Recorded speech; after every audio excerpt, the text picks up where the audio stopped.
Hello everyone and welcome back to Rahul academy शून्य से शिखर तक।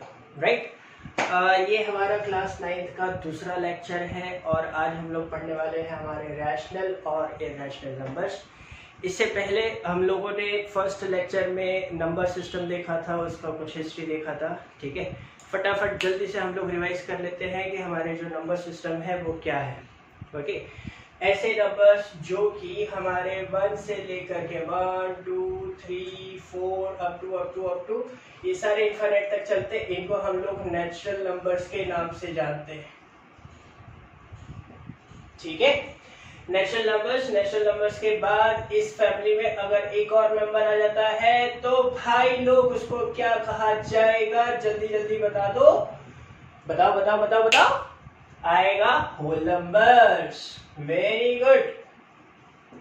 ओके, फिर इस फैमिली में हर किसी का एक ना एक अपोजिट है, तो भैया क्या हुआ जल्दी बताओ। जब अपना 0 बीच में रखा गया और फिर 1, 2, 3, 4 अप टू प्लस इनफाइनाइट, इधर में -1, -2, -3 अप टू माइनस इनफाइनाइट तक चला। इन नंबर्स को कहा गया क्या? इंटीजर्स। क्या बात है, पढ़े हो? रिवाइज किया नहीं किया? अरे लल्ला, रिवाइज करने का नहीं करोगे तो फिर समझ में नहीं आएगा।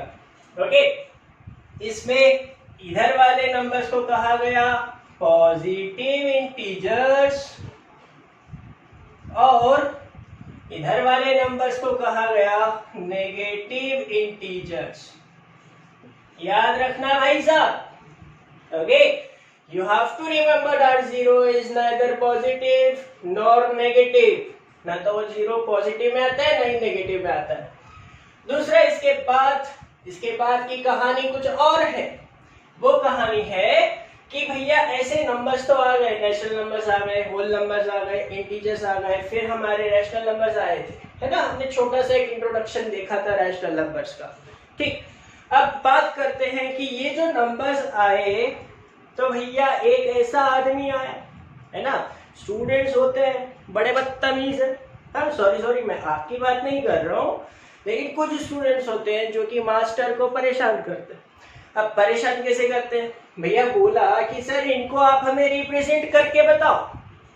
तो सर बोले बेटा ठीक है, चलो रिप्रेजेंट करते हैं।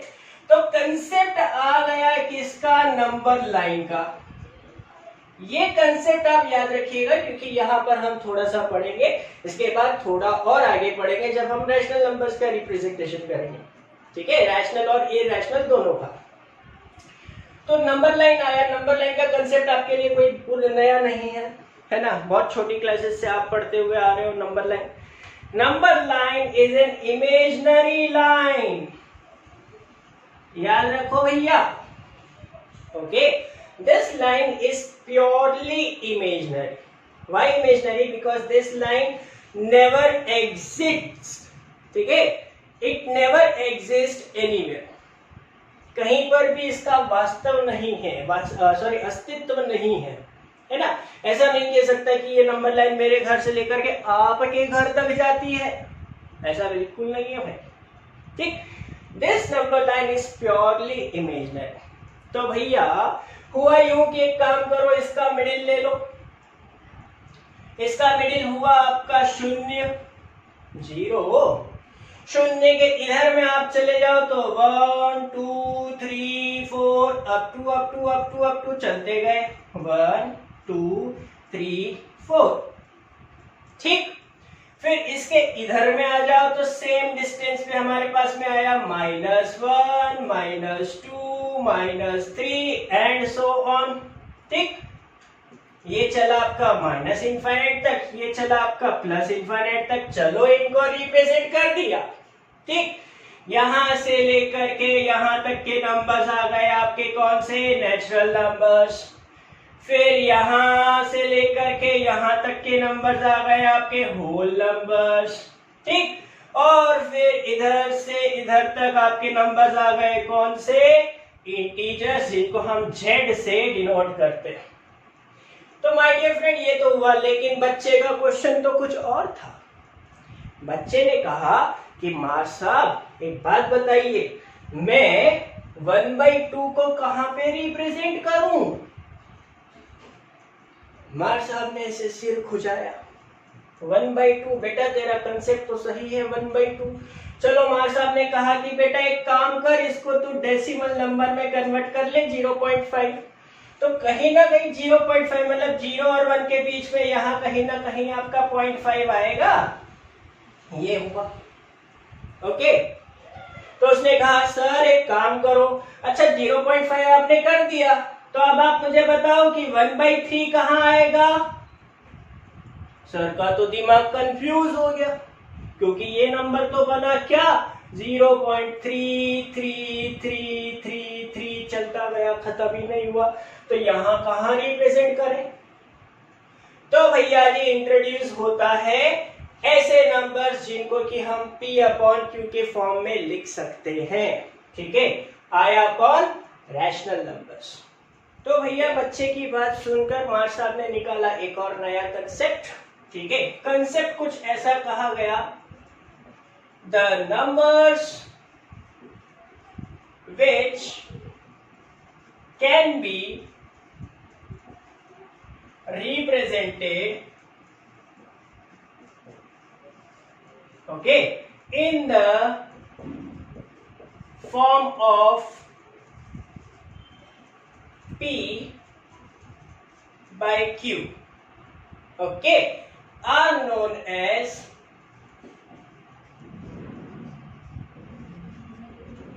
rational numbers। ऐसे नंबर्स को बोला गया कि ये रैशनल नंबर्स कहलाएंगे, लेकिन बेटा कंडीशन थी। ठीक है, most important condition, P and Q are integers।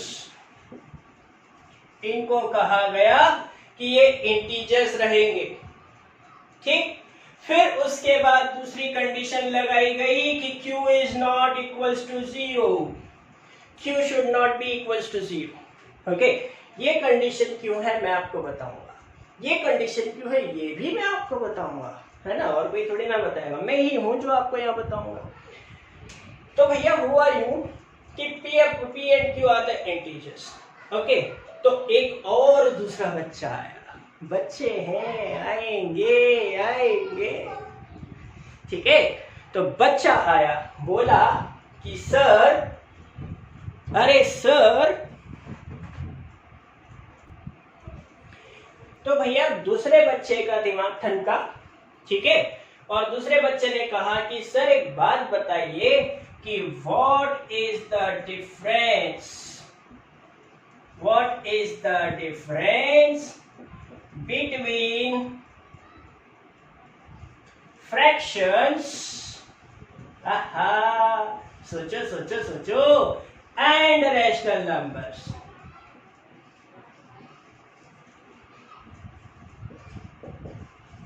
इन दोनों के बीच में क्या डिफरेंस होता है ना। फ्रैक्शंस तो हम पहले ही पढ़ चुके हैं, तो फिर अब ये रैशनल नंबर्स पढ़ने की क्या जरूरत है। फ्रैक्शंस को भी तो हम A/B लिखते हैं, हाँ बिल्कुल लिखते हैं। ठीक है भाई, अगर मैं फ्रैक्शन की बात करूं तो फ्रैक्शन जो होता है वो होता है क्या A/B, जहां पे हम बोलते हैं part of a whole. Okay, किसी पूरी चीज का एक पार्ट होता है, उसे हम कहते हैं फ्रैक्शन। लेकिन ये फ्रैक्शन क्या आपने सुना है नेगेटिव फ्रैक्शन कहीं पर? नहीं ना।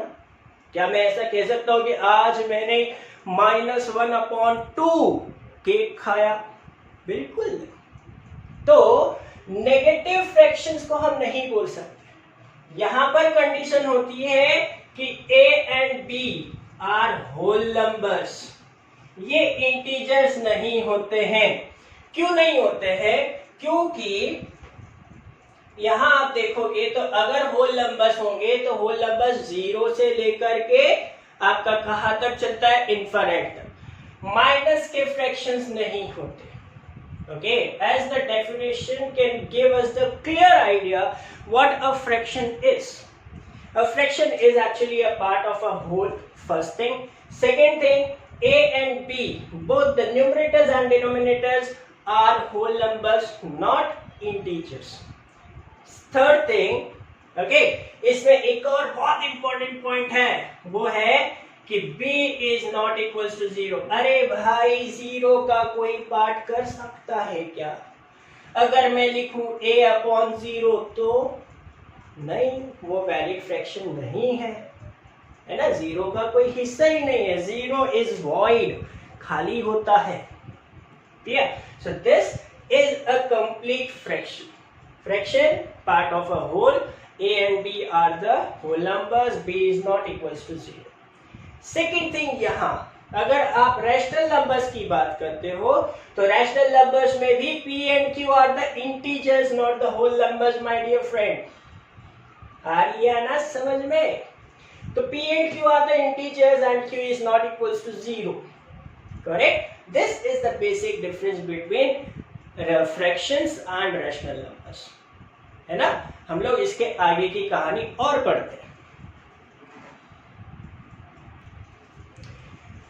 कहानी कुछ ऐसी है मेरे दोस्त कि रियल नंबर्स, रियल नंबर मतलब, अरे सर दुनिया में जितने भी नंबर्स है सभी रियल नंबर्स।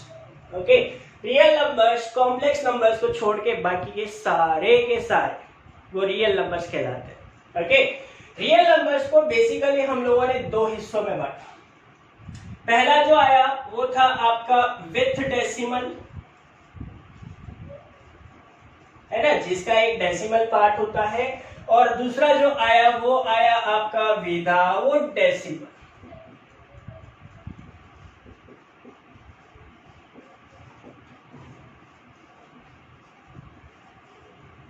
है ना, विदाउट डेसिमल की कहानी यहीं पर खत्म हो गई, क्योंकि विदाउट डेसिमल तो फिर आपके कौन से आ गए, सारे के सारे इंटीजर्स आ गए, सारे के सारे होल नंबर्स आ गए। ठीक है, सारे नंबर्स इसमें आ गए। विथ डेसिमल में हम बात करते हैं तो विथ डेसिमल में एक्चुअली हमारे पास जो भी हम डिवीजन करते हैं, ठीक है, डिवीजन करते हैं तो वो सारा का सारा जो डिवीजन होता है वो आइदर या तो आपका टर्मिनेटिंग होता है या फिर वो नॉन टर्मिनेटिंग होता है।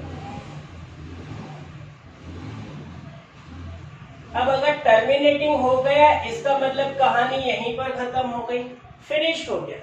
जैसे मैंने लिखा 1/2, ठीक है, हम ले लेते हैं 7/5, ठीक है, फिर मैंने लिया -2/10, ये सारे के सारे टर्मिनेटिंग होगा। अगर मैं इनके डेसिमल एक्सपेंशंस लिखूंगा तो बड़ी आसानी से लिख सकता। नॉन टर्मिनेटिंग जो होते हैं वो बेसिकली ऐसे होते हैं, जैसे मैंने लिखा 1/3, है ना, 1/3 आप ले सकते हो, फिर उसके बाद आप 1/7 ले सकते हो, and so on so on so. ठीक है, जो आपके टर्मिनेटिंग हो गए वो खत्म हो गए। तो टर्मिनेटिंग बेसिकली आपके विदाउट डेसिमल जैसे ही बन गए, क्योंकि एक लाइन के बाद, एक लिमिट के बाद वो टर्मिनेट हो जाते हैं, है ना।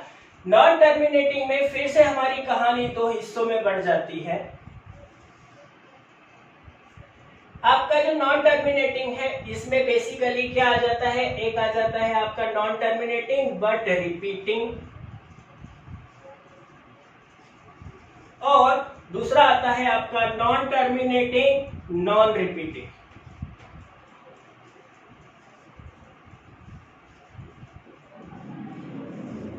जब हमारी कहानी रिपीटिंग में बनती है इसका मतलब जैसे मैंने लिखा 2.323232, ये चलता गया इस तरह का कोई, या फिर लिया 5.123 इस तरह से।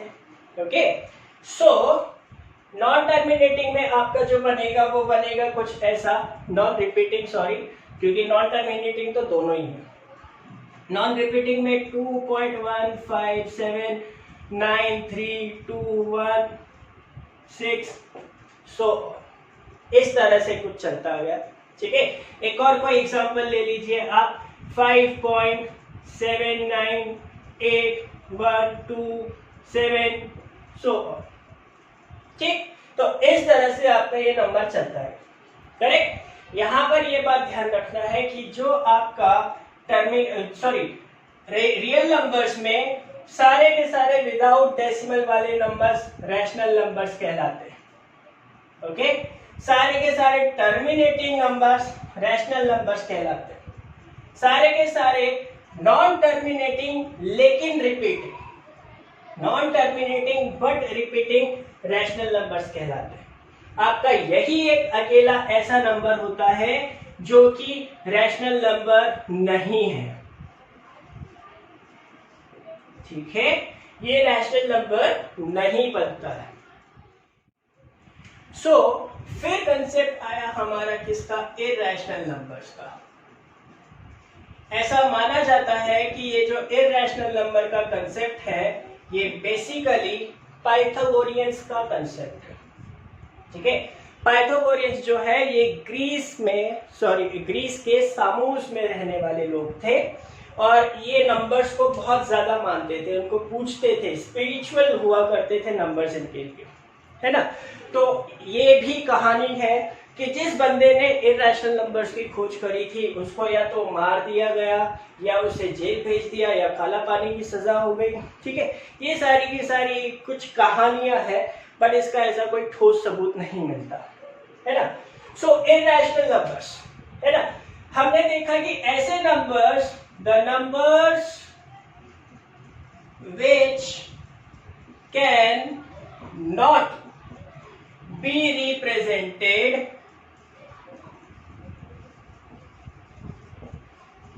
in the form of P by Q, ठीक है, are known as irrational numbers।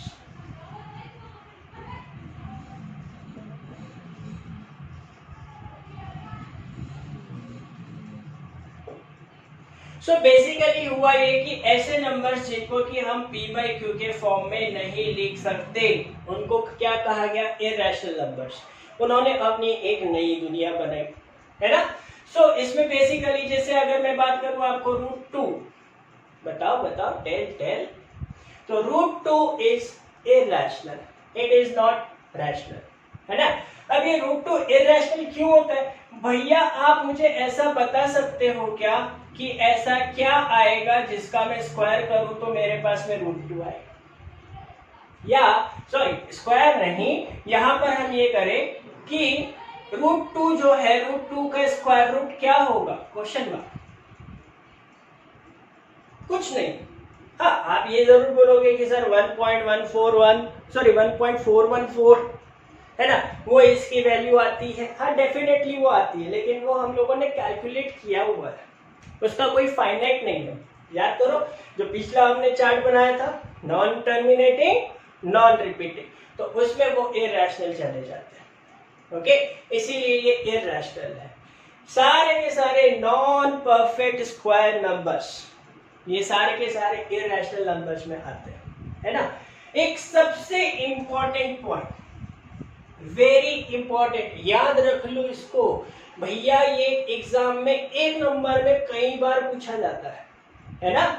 अगर मैं बोलूं पाई, हाँ भैया पाई, तो ये पाई क्या है, क्या ये पाई रैशनल है या इरैशनल?